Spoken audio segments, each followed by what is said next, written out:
Como era o modus operandi da quadrilha que, em meio à tragédia aqui do Rio Grande do Sul, fez com que um único jovem movimentasse 36 milhões de reais na sua conta bancária. Esse é o assunto de mais um vídeo aqui do canal, e é incrível realmente imaginar que durante essa tragédia que ocorreu e ainda está em andamento no Rio Grande do Sul, com suas terríveis consequências, que possam ter pessoas que aplicam golpes e desviam os recursos que deveriam ir para ajudar tantas pessoas que precisam, né? E não são valores baixos, os golpes são milionários. E a Polícia Civil fez e faz um excelente trabalho. Esperamos que a Justiça faça o seu papel também e puna os envolvidos. Então vem comigo conhecer aqui o modus operandi desses golpes, que são realmente bastante elaborados. Roda a vinheta, que eu já volto com a informação.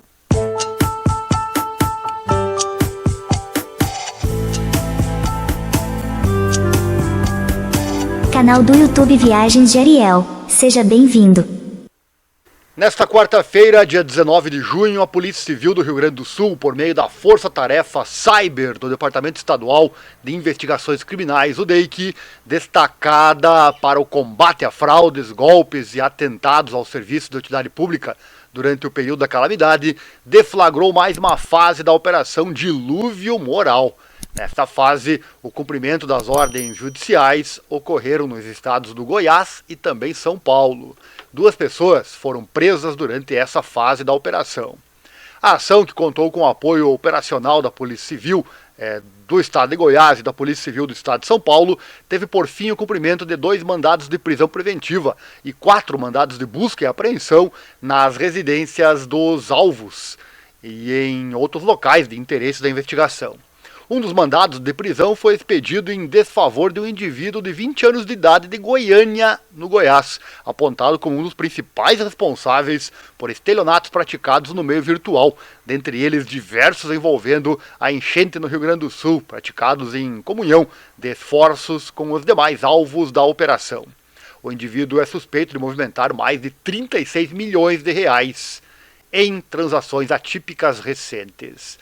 A segunda prisão objetivou a captura de uma mulher na cidade de Lusiânia, no Goiás, sócia de uma empresa de pagamento, em conjunto com um mentor, que foi alvo da primeira fase da operação Dr. Money, em 24/05, e mãe de um menor de 16 anos responsável por operacionalizar o golpe através de um website falso criado para fins de desviar doações direcionadas à enchente.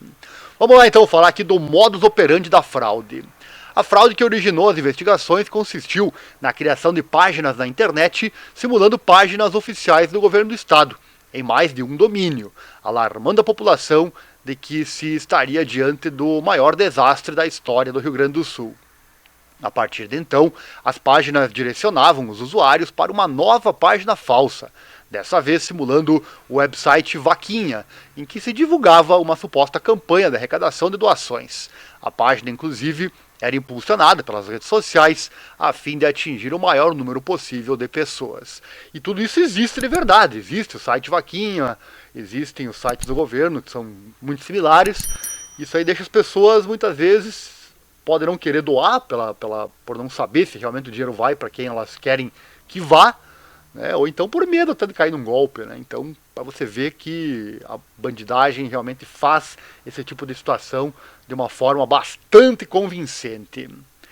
E na página simulada era divulgado um QR Code, gerado por um fintech de checkout, espécie de loja virtual, né, que permitia o pagamento via Pix. A partir de então, o valor da suposta contribuição era redirecionado da loja virtual para um gateway de pagamentos, que repassava o valor para o local indicado pelos golpistas, em regra para empresas dos quais os suspeitos eram sócios. Assim, o valor era captado com aparência de licitude, vez que simulava a venda de um produto ou serviço oriundo das empresas.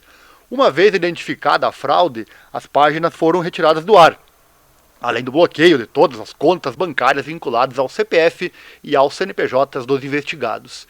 A partir de então, buscou-se, através de ferramentas tecnológicas de investigação, a identificação e responsabilização dos suspeitos.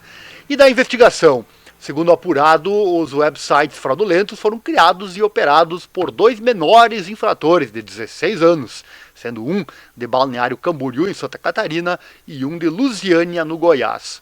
Os golpes perpetrados pelos menores tiveram auxílio e fomento por um indivíduo de 20 anos, residente em Goiânia, no Goiás, apontado como um dos principais responsáveis por estelionatos praticados no meio virtual, dentre eles diversos envolvendo a enchente no Rio Grande do Sul.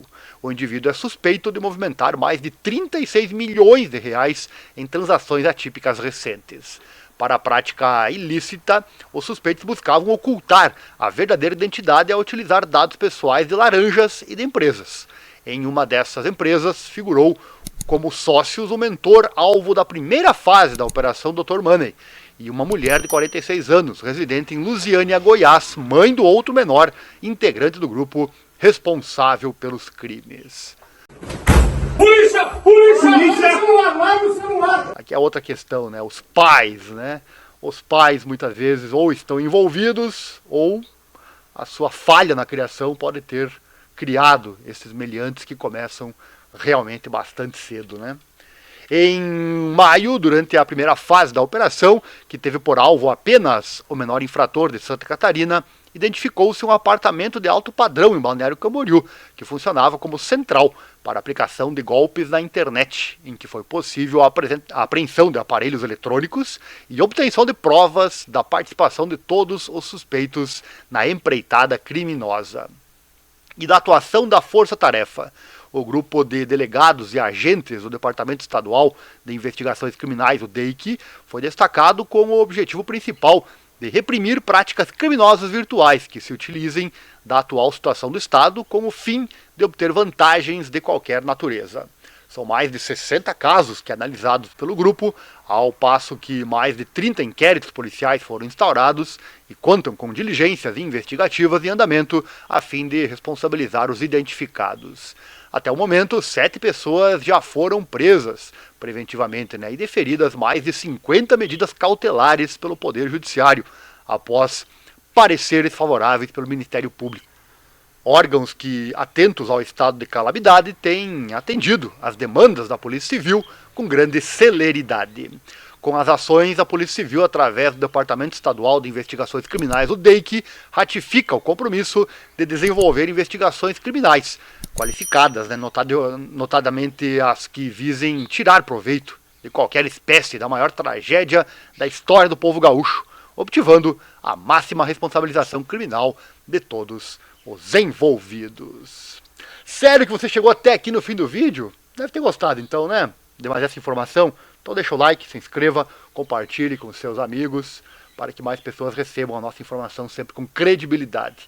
Nosso Pix também está aí na tela, se você puder e quiser doar algum valor para o nosso canal, para manter esse trabalho de informação por aqui, qualquer valor é bem-vindo. Deixe seu comentário ou sua opinião junto com o Pix, no comentário ali que eu falo de você no próximo vídeo. Este é o canal Viagens de Ariel, muito obrigado por ter assistido. Se você colaborou com o canal, com certeza amanhã terá muito mais para você. Amanhã abordaremos muitos assuntos, com certeza bastante interessantes para você e muito importantes. Um abraço, muito obrigado e até uma próxima oportunidade. Obrigado, até mais.